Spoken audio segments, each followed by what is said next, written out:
happening on the Eastern Conference side of things. And if you didn't watch this last night, I mean, Jimmy Butler delivered genuinely one of the greatest performances in playoff history. I mean, he had 20 straight points in the first quarter. Yeah. 20 straight points and had 21 points in the fourth quarter. He didn't come into the fourth quarter until 8 minutes and 11 seconds left in the fourth quarter. Coach Bud, can we get a ripple of defense? Please. Can we throw a double team at him? And also, Giannis, I need you to guard him the whole game.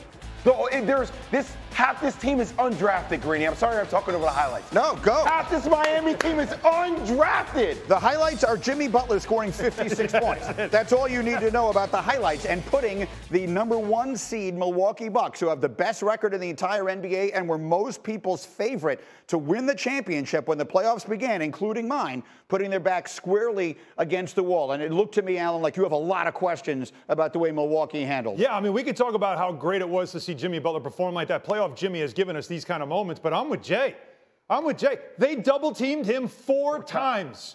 4 times in the entire – how many do you have in the first quarter? He had 21 in the first. So by then, you think playoff Jimmy is engaged, right? So maybe we should start saying, let somebody else, like Caleb Martin, give me someone else to beat me. I'm not letting playoff Jimmy beat me. But they didn't. 4 times. Here's why this performance was so amazing. I hate ranking them because when you really go look at the list, there's been a lot of great playoff performances. But here's the thing. Rarely do you see a guy go off to this extent in scoring where every shot they needed, literally every bucket he got, they needed. You can go pick 4 or 5 of those out. If they don't go in, they lose the game. That's how important it was. And to get to that number while doing that, that is why what we watched last night is one of the rarest things you're ever going to see in the NBA. I need Giannis to guard him every possession. Like, seriously, if you're going into Game 5, and I still think the Bucks can win 3 games in a row. Yeah. Like, I don't think that sounds absurd to say. How does Giannis's back look to you? I mean, he had a triple-double last night. I get it. To me. But can he just dominate the game? They're going to need him to be the best player in the league. You are down 3-1. There is no choice right now for the best player in basketball. No, but can he physically do it? Yes, I think he can. Because that's the question mark here, right? When he was sitting on the bench, he looked more uncomfortable than he was playing in the game. Right. But I'll tell you what, though, the stat actually is, when Drew Holiday was guarding Jimmy Butler, he missed some shots. When anybody else not named Drew Holiday was guarding him in this game, he was 9 for 10. So it's really more Drew Holiday that you think needs to be the guy guarding him and then throw some doubles. Is Miami going to knock out the 1 seed? I'm not counting the Bucks out. I absolutely believe they can win 3 straight. One of the biggest components of this series no one's talking about, the Bucks can't get matched at the 3-point line. The Heat were the fourth worst 3-point shooting team in the league, and they're going toe-to-toe with the Bucks in the 3-point line. Their supporting cast has not done what they did in the regular season, except for 1 game in this series. That's a huge element going forward, but I think the Bucks can win 3 straight. Quickly, because I have to let Jay go. Is Milwaukee going to get knocked out here in the first round? No. No, they're going to still win. They're still going to. There's no Tyler Hero or Victor Oladipo. Right. Neither. And yet Jimmy Butler with his 56 has Miami on the brink. Outstanding. Jay Will, KJM, every morning on ESPN rates of all time. Let's take you through that. Timmy Legler, Alan Hahn, let's do it. LeBron and the Lakers. Grizzlies in Game 4. Ja with a wrist padded up, and he was spectacular. Spectacular, relentless, and despite the wrist, just continues to attack, and you hold your breath because he goes down, and you never know how he's going to land. Shook this one off and stayed in the game. He would stay in, and he continues to fly. Look at him switch hands in midair. Unbelievable. Avoid the shot blocker at the rim. You got to remember that this guy is not 6'8". He's a small guard doing that to defenders. He would finish with 19, but then watch LeBron James in a critical moment with 2 minutes to play. Is that a good call on the charge? Yeah, I think it was. Absolutely. He got there in time. And look, if you're willing to give it up like that, give it to the defender every time. 20 seconds to play. We're tied at 102. Jaren Jackson, Defensive Player of the Year for a reason.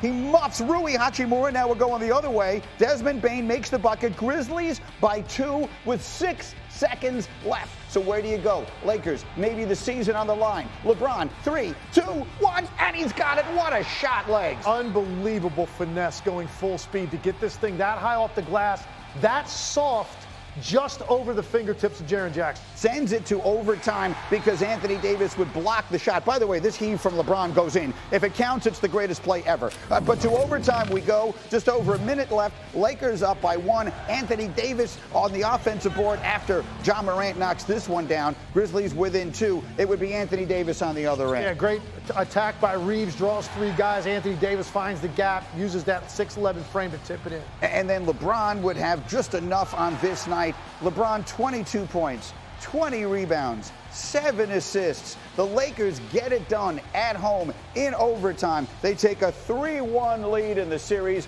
What a night for the King. LeBron, do you ever amaze or surprise yourself? Yep. When? Did that happen tonight? When my teammates told me I had 20 and 20, I had no idea that I had 20 and 20. It's the first time I've done it in my career. I've done some pretty cool things in my career. I've never had 20 and 20 before. And he's right. He never had 20 and 20 before, and he does it at the age of 38, and he does it in a game that probably meant the series, or certainly could have, for the Lakers. Suffice it to say, this isn't over now, but I think it was over in the opposite direction had the Lakers lost last night. And so, Alan, you know, as one, you chronicle the sport for a living. It's what you do. It's what I do as well. And I've been thinking about this more and more this morning. Like, the final chapters of LeBron's story have not been written, and this could be an incredible one in the making, at the risk of getting ahead of ourselves. What the Lakers have brewing here right now could be something really special. I was watching that game unfold in the fourth quarter, and especially into overtime and all the plays and the crowd and everything else. I thought to myself, are we live watching LeBron James' version of The Last Dance? Is this going to be his run? And if it is, he looks unlike any other LeBron we've ever seen. He almost looks at peace. He looks not under pressure, not under scrutiny, not I have to, I want to, I still can. I've had players tell me there's a thing called the athlete nirvana. It's when mind, body, and spirit are all healthy and all at one. And that's what it looks like, Legs, that he is right now. It just feels like that's what I'm seeing from him. No pressure, no external expectations, no nothing. And he's loving it, surrounded by young players. Think about what we could be about to be treated to. Again, I'm getting so far ahead of us, it's ridiculous here, because they could still lose this series. But, Legs, just, if you will, permit me to fantasize about the following possibility. LeBron James gets through this series, so he knocks off the superstar in Ja Morant and becomes the first ever play-in team to win a series. Then he would be staring at, potentially in order, a date with Steph Curry, then Kevin Durant, and then finally a Lakers-Celtic showdown, which could happen, which is the great historical rivalry in the history of the sport. We could be looking at one of the great 6-week runs that we've ever seen. Again, I know we're getting ahead of ourselves, but permit us to dream about what could be in front of us. You just got Aaron Rodgers. It's the perfect day for you to fantasize about stuff. You know what? That's all I got to say about that. You can fantasize all you want. That's something you just laid out right there. Yes, yeah, I know. Anytime it comes up, you're going to get weepy. Going to get misty on us. I can't handle it. Let's analyze the game for a minute. I get it. I'm getting over my skis on this thing. Let's analyze the game itself. How did because LeBron, again, it's 20 and 20, it's spectacular. But it wasn't, you know, the 56 points we're going to show you that Jimmy Butler had. The Lakers are a team all of a sudden around him, which I think is the most encouraging sign. I think what we're just talking about right now shows you what he's really done the impossible, which is resurrect the interest in talking about this team. Right, for the last couple of years, it's been the one topic that would come up, and you hated talking about it. Now they're actually interesting to talk about again, and it's not just because of LeBron. It's because of some of these other pieces that have been so spectacular. I mean, Austin Reeves, what he has done now for basically 3 months, and the pressure plays that he's making. You pick up D'Angelo Russell, Hachimura, what he has done. They are a team now that look like the pieces fit a lot better around their 2 stars. But in getting to LeBron, specifically LeBron James, usually we're lauding him after one of these type of nights because he went for 25 straight in a playoff game against Detroit, because he had 45 on the road in a Game 6 against Boston in 2012. He didn't do that last night. It was the totality of what he did. It was the physical presence, the paint protection, drawing charges, above the rim blocks, 20 rebounds. He basically played center for them last night on one end, point guard on the other, and then had this play, this signature play for the night to get them to overtime, which is such an incredible finish. We get real quick. Sorry, I just want to say, let's not overlook that the last significant bucket he made was taking Dylan Brooks, Mr. I'll poke the bear, to the rack and getting an N1 and flexing, so there was a stamp on it as well. But no, it wasn't 50 points, but a 20-20 game in the playoffs, 20 rebounds for LeBron James at the age of 38. Think about that for a minute. The defense that this team plays, but it's not a stop until you get that defensive rebound. And he was doing that at a level that we haven't seen in a Laker uniform since Shaq. And by the way, Dylan Brooks had nothing to say after the game. telling reporters he was not there to talk. He is now really establishing a well-deserved reputation as the ultimate sports frontrunner. Great performance of the night last night. Jimmy Butler had one for the ages last night legs. Giannis was back for the Bucks, and you would assume that means Milwaukee will retake control of the series, and he looked good. We were dying to see how he looks physically. This is right at the beginning of the game. I mean, you can see how he looks physically. So can Strus. Doesn't look great to him physically. Giannis came out and just so aggressive in his attack. He had 17 points in the first half, but Jimmy Butler would not and could not be stopped. No, and look, he got into that rhythm early because he had to. If he doesn't go off in the first quarter, they're probably down 15. So he was forced to become a scorer early in the game, which he doesn't like to do. It set the tone for the rest of the night the way he played. So for those of you who didn't see it, let's just give you a sense. With Giannis back in the fold, Milwaukee was in control all night long. And then in the fourth quarter, Jimmy Butler, who had been single-handedly keeping his team in it, just came alive. This slam dunk, and look at the enthusiastic finish. Jimmy Butler giving the Heat a 1-point lead. So now we're back and forth. 3 minutes left in the fourth. Bucks down 1. More from Giannis. Yeah, Giannis straight line, dribble drive. And it looks, again, like the Bucks are going to make enough plays down the stretch. 26 for Giannis in the game. But then it's Jimmy Butler. Just cannot be stopped. Watch here. The step-back jumper from Jimmy. 56 points. Alan Hahn from Jimmy Butler. Who's guarding him? He went up the court all by himself. He's letting everybody know this is my place.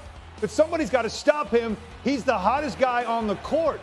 Last chance Milwaukee defense from Bam Adebayo. Holy smoke, behind 56 from Jimmy. The Heat are up 3-1. I love the competitive aspect of it, I guess. I think this is where all the best players, they show up and they show out. And I'm not saying I'm one of those best players. I just want to be looked at as such. You've denied it before, but is playoff Jimmy a thing? Are you ready to? It's not a thing. It's not. I just be hooping. No, it's a thing. I'm sorry, Jimmy. It's definitely a thing. Look where, just look. This is the kind of full-screen graphic that does not require a whole lot of explanation. His performance is right there with some of the greatest in NBA postseason history, equal to Charles Barkley that we saw once, a 56-point game, and Jordan a couple of times. You're on that screen, you know you've done something special, and it was. What we saw from him last night was incredible. We'll have much more basketball. Thank you for watching ESPN on YouTube. For live streaming sports and premium content, subscribe to ESPN+.